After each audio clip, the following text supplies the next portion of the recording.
Pues los saludo chicos. Quisiera presentarles este PowerPoint porque no todos tuvieron la oportunidad de verlo. Entonces ojalá lo vean por este medio. El tema es preámbulo al estudio de los hidrocarburos y lo llamamos preámbulo porque realmente sí son varios tópicos como el de cadenas, fórmulas e isomería, pero tienen la finalidad de comprender mejor el comportamiento de los hidrocarburos. Dicho sea de paso, los hidrocarburos no nada más tenemos ahí el petróleo, sino son todos aquellos compuestos que contienen hidrógeno y carbono. Entonces, eso lo vamos a ir entendiendo poco a poco. Vamos a empezar con uno de los tópicos de este preámbulo. En primer lugar, tenemos el caso de las cadenas, y un tipo especial de cadenas son las cadenas abiertas. Estas cadenas abiertas ustedes las van a poder identificar porque tendrían una forma lineal. No sabemos en qué sentido, si en sentido vertical, sentido horizontal. Lo que sabemos es que están compuestas de carbono y compuestas de hidrógeno. Ahí tenemos una figurita que representa la parte de color más intenso, sería el carbono, y lo que le rodea pues serían los hidrógenos. Como se pueden dar cuenta, al inicio y al final tenemos tres hidrógenos y en la parte de medio tenemos dos, y el carbono siempre se ve rodeado de tres hidrógenos más el enlace que compartía con otro carbono. O sea que en total pues hay cuatro posibilidades de que establezca un enlace, ¿no? Son cuatro de valencia. Las cadenas abiertas se refieren a la unión de átomos de carbono. Pueden tener ramificaciones con sustituyentes muy diversos.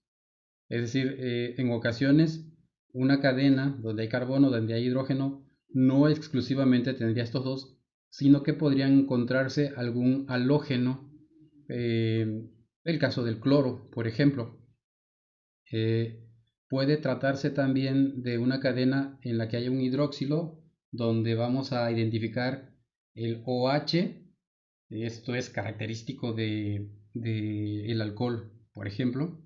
O puede ser un ácido carboxílico, donde encontramos un carbono, dos oxígenos y un hidrógeno. Entonces, no exclusivamente, repito, no exclusivamente vamos a encontrar hidrógeno y carbono en estas cadenas. Aquí tenemos un ejemplo de cadenas abiertas. Tenemos el 3-metilpentano.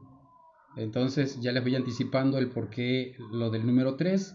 Es porque al momento de hacer la numeración, en la posición 3 tenemos una ramita. Esa ramita es un met porque es solamente un carbono y está rodeado de tres hidrógenos. Y pentano es porque en la cadena principal contamos con 5 carbonos. La terminación ano es la que le corresponde a aquellas cadenas, a aquellos compuestos donde no hay enlaces dobles ni triples, solamente hay enlaces sencillos. Entonces, esto es un ejemplo típico de una cadena abierta, el caso del 3-metilpentano. Ahí tenemos otro caso o ejemplo de una cadena abierta. Probablemente después de ver los esquemas, de ver las tablas, nosotros podríamos darle nombre, ¿verdad? Vamos poco a poco entonces. Tenemos que si observo un carbono, el prefijo que le corresponde es met. Si tengo dos, le corresponde et. Si tengo tres carbonos, le corresponde prop. Si tengo cuatro, le corresponde but. Si tengo 5, le corresponde pen, y así sucesivamente. Ahí tienen la tabla. Aquí es más, bueno, no tanto, pero es más complicado aprenderse, yo creo, que los primeros cuatro. Y mm, esto hay que aprendérselo de memoria, es así: 1 met, 2 et, 3 prop, 4 but, 5 pent, y así sucesivamente. Esto es para darle nombre tanto a la cadena principal como pudiera existir por ahí alguna rama. Las terminaciones o los sufijos que pueden llevar estas cadenas abiertas, si tenemos solamente enlaces sencillos, o sea, un solo enlace, la terminación será en ano. Si en esta cadena con un solo enlace doble que encontremos ya cambia a eno, y si hay 3 enlaces la nomenclatura cambia a ino. Entonces vamos a suponer que tenemos una cadena que es de 5 carbonos y en uno de ellos hay 2 enlaces, entonces ya será, en lugar de pentano, será penteno. Y si en uno de esos enlaces hay 3, ¿verdad?, o triple, entonces dejará de ser penteno y se llamará pentino, esos 5 carbonos. Y con respecto a las ramas, en realidad se llaman radicales, pero bueno, yo les llamo ramas para que sea más fácil de comprenderlos. Ustedes ven en el ejemplo que está ahí a la izquierda, eh, ven que tenemos 2, 4, 6, 7 carbonos acompañados con hidrógenos. Eso lo pusimos en color rojo y entonces ahí nosotros podemos visualizar 2 ramas, ¿verdad? Una rama que tiene un carbono y otra rama que tiene 2 carbonos. Esas ramas, que por cierto son las primeras que se enuncian cuando le damos el nombre, cuando establecemos la nomenclatura, van a terminar en il o hilo. Ejemplo, la ramita que está a la derecha, que apunta hacia arriba, será un metil. ¿Por qué? Porque tiene solamente un carbono. La ramita que está en la posición 4 será un etil. ¿Por qué? Porque tiene 2 carbonos, ¿verdad? Y el sufijo que le corresponde es il o hilo. Es lo mismo, ya es cuestión de estilo, como se quiera llamar, metil o metilo. Aquí tenemos otra vez el ejemplo de una cadena abierta. Es la de hace rato, pero esto es una fórmula semi desarrollada, es decir, no está indicado cada uno de los hidrógenos. Esta señalización la cambiamos por un número y ya sabemos que son 5 carbonos, que cada uno de los carbonos tiene indicado ahí tanto los enlaces como los hidrógenos, ¿verdad? El primer caso tiene 3, más el enlace serían 4, la segunda posición serían 2 hidrógenos, más los enlaces que tiene a los lados serían 4. El tercer carbono serían 3 enlaces, más el hidrógeno son 4 y así sucesivamente. Van a encontrar siempre, por favor, pongan atención en eso, que en los hidrocarburos el carbono va a verse, digámoslo así, rodeado de 4 elementos que pueden estar representados con enlaces o pueden estar representados con el elemento en sí, que sería el hidrógeno. Entonces, el nombre que le corresponde a esta cadena, lo repetimos, es 3 por la posición 3 donde está la rama. Se pone un guión, metil, porque es un solo carbono con la terminación il, y pentano porque en la cadena principal son 5 carbonos y todos son enlaces sencillos, 3-metilpentano. Aquí regresamos otra vez. ¿Qué nombre podría tener esta cadena? ¿Qué nombre podría tener esta cadena? Ojalá hagan ustedes el ejercicio de intentar ponerle nombre a esta cadena. Nombre es lo mismo que nomenclatura, ¿verdad? Hay algunas reglas, chicos, para poder establecer el nombre de una cadena. Ahí están las sugerencias para dar nombre. Ténganlas muy en cuenta porque, bueno, la guía desafortunadamente no tiene ejercicios para poder desarrollar este aprendizaje, pero les sugiero que sigan estas sugerencias. En primer lugar, hay que identificar la cadena más larga y esto puedes buscar hacia arriba o hacia abajo o puedes buscar de derecha a izquierda, pero tú vas a tratar de hacer en primer lugar la cadena más larga. Después, ya que has identificado la cadena más larga, vas a identificar las ramas y como punto 3 hay que numerar por la izquierda y por la derecha. Hay que enumerar esa cadena, pero se va a tomar el sentido por donde está la rama más corta. Es decir, en el caso de hace rato tendrías que empezar de derecha a izquierda tu numeración, porque ahí vas a encontrar en la segunda posición que tienes la rama más corta. En el punto 4 ya consiste en escribir el nombre. Para escribir el nombre, primero se mencionan las ramas en orden alfabético y se va a anteponer el número de posición, un guión alto, y cada rama en la nomenclatura se separa por una coma.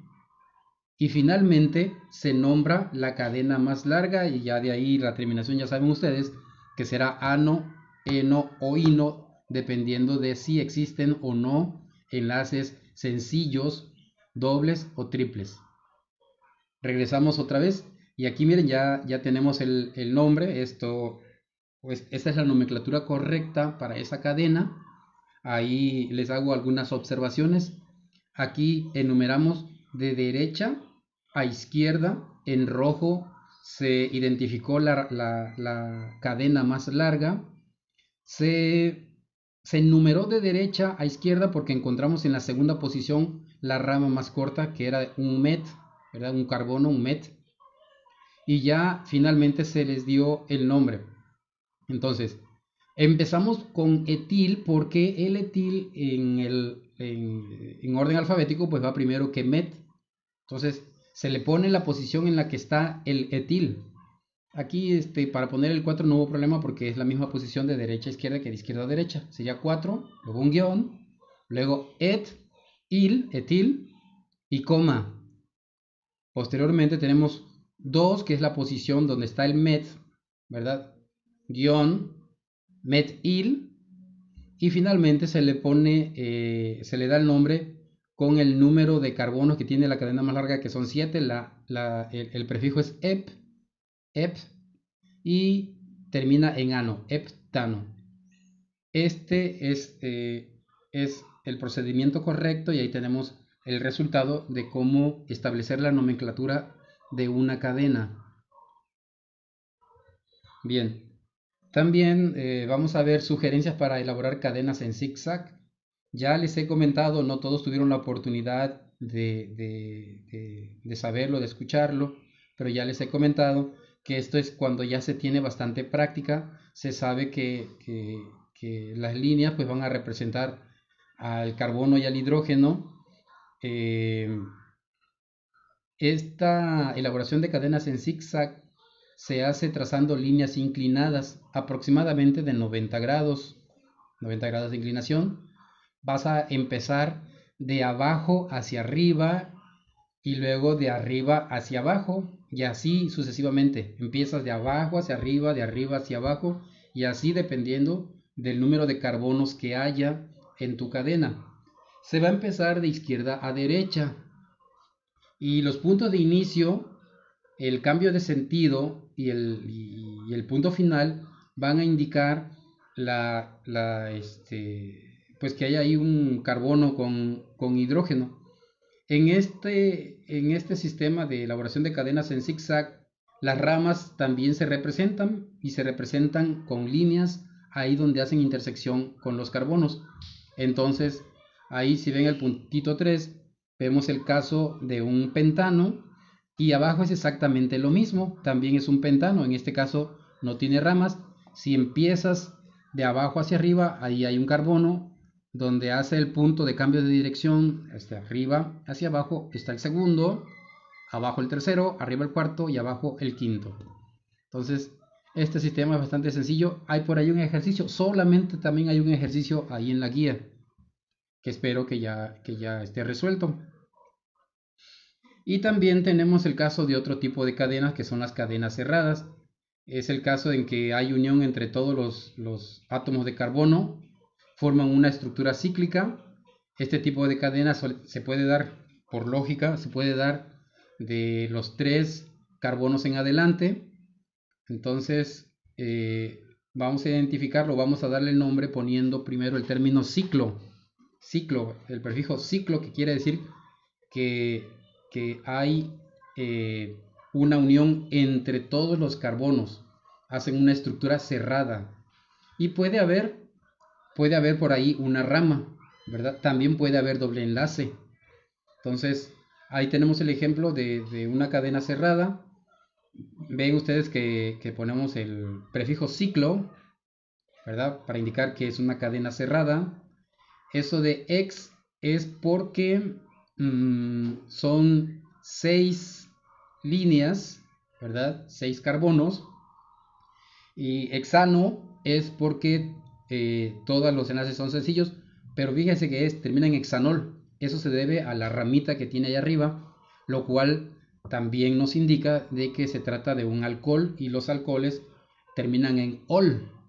Entonces, quise poner ese ejemplo para que vayan tomando en cuenta ya de una vez que esas ramitas pueden tener una terminación dependiendo, ¿no? Si tienen un carbono, dos oxígenos, ¿verdad? Puede terminar en hilo, o si en este caso que tiene una O y una H puede terminar en ol, y se trata de unas sustancias especiales.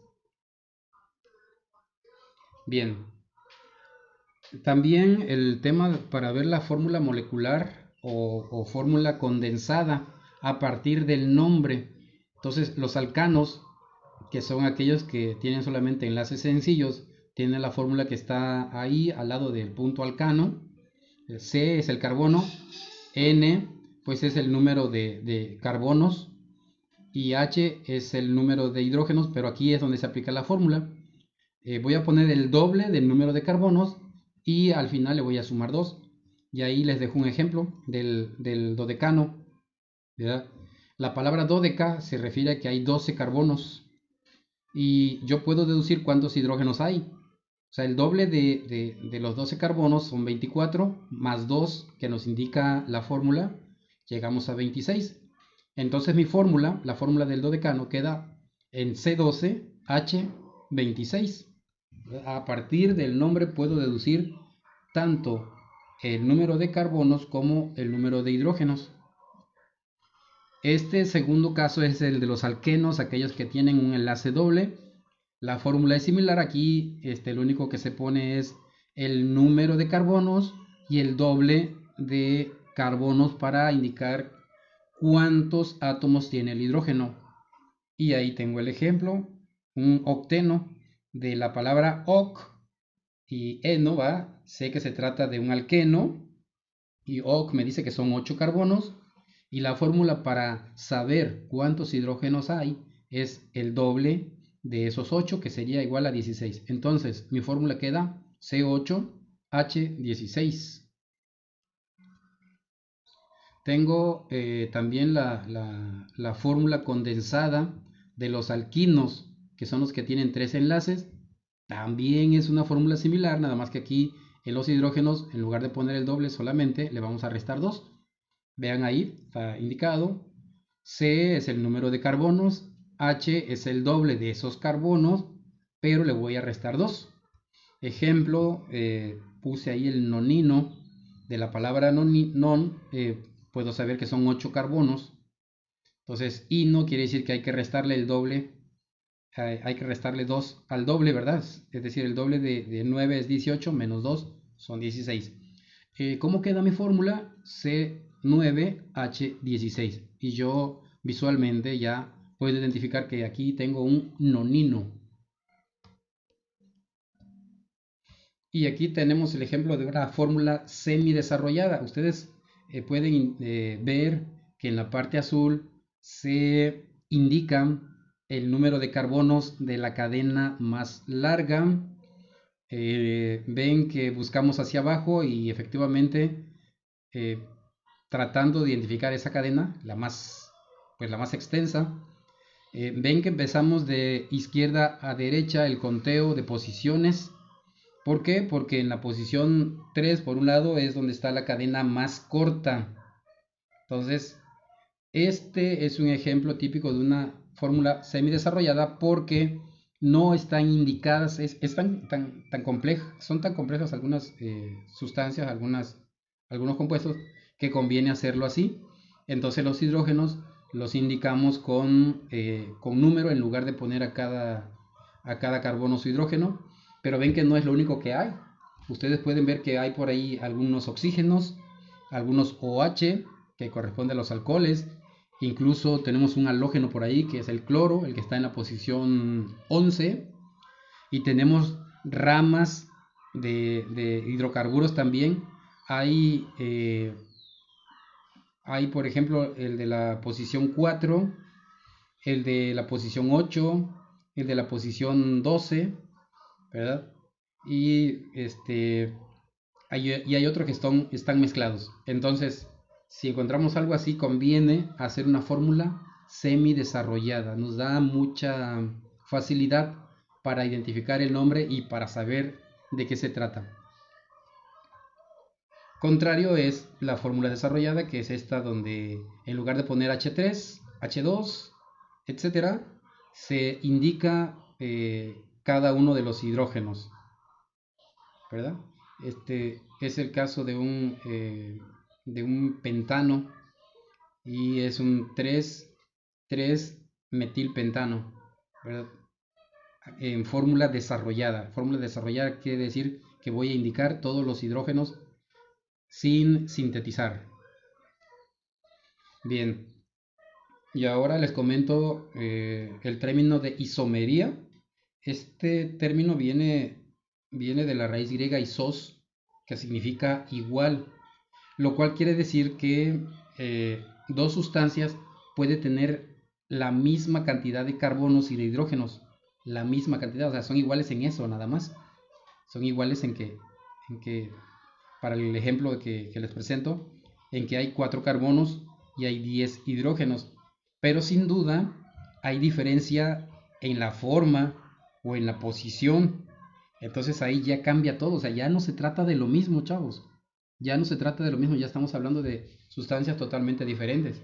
Tan solo el nombre del término de la cadena que está arriba ya sería un 2 metil eh, propano, y el de abajo sería un butano. Entonces, ambos son gases, pero son gases diferentes, ¿verdad? Y tienen la misma cantidad de carbonos y la misma cantidad de hidrógenos, pero la forma y posición son diferentes. A eso se refiere la isomería.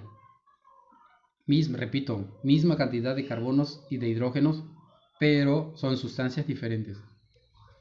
Y aquí se enuncian los tipos de isomería que existen. Hay isomería de cadena, en la cual tienen distintos acomodos con una misma fórmula. Ya lo sabemos. Aquí el acomodo es diferente. Hay isomería de posición. El grupo funcional está en un lugar diferente con una misma fórmula. Eh, normalmente normalmente el grupo funcional es una ramita, ¿verdad? Esa ramita iría en un lugar diferente, por eso decimos de posición. Y el tipo de isomería de función se refiere a que tienen la misma fórmula molecular, pero el acomodo de los átomos da compuesto con diferentes propiedades y características. Y repito, tan diferentes que, bueno, algunos cambian su capacidad de transformarse de sólido a líquido. Su punto de fusión para uno es más alto que el otro. Sus olores, su apariencia es muy diferente, ¿verdad? Entonces, hay que tener en cuenta esta función que tendrían pues algunos compuestos. Vamos a aclarar todo con unos ejemplos aquí más adelante. Bueno, perdón, en otra sesión donde ya hablaremos en sí de algunos hidrocarburos, ¿verdad? Ya les sugería a ustedes que por favor vieran los videos y también por favor les sigo recordando porque algunos creo que no alcanzan todavía a entender o no quieren entender que las tareas no se entregan en la guía. O sea, todavía tengo que estar peleando y tengo que estar regresando tareas porque me las están entregando en la guía, y recuerden que no las estamos recibiendo ahí porque este porque han caído en deshonestidades como el de entregar la tarea del compañero. Quienes lo han hecho saben, saben que nos referimos a ello. Repito, no entreguen tareas la, este, en la guía. entreguen en la libreta. Y ya a partir de la semana, de esta semana que está corriendo, la próxima, ya nos vamos a poner al corriente y, y vamos a tratar de entregar a tiempo. Ahora sí, no existe la excusa de que está difícil o que luego mandan dudas y eso no lo entiendo, etcétera. Eh, Porque de verdad, chavos, de verdad, ya esto nada tiene que ver con estequiometría, que sí consideré y pensé que era algo complicado familiarizarse con esos cálculos, ¿verdad? Aquí es cuestión teórica y es cuestión pues de poner atención, ¿verdad? Para nombrar, para aprenderse algunas fórmulas que le corresponden a los diferentes compuestos del hidrocarburo y ya estamos por terminar la guía. Entonces, tengan buena tarde y nos estamos viendo.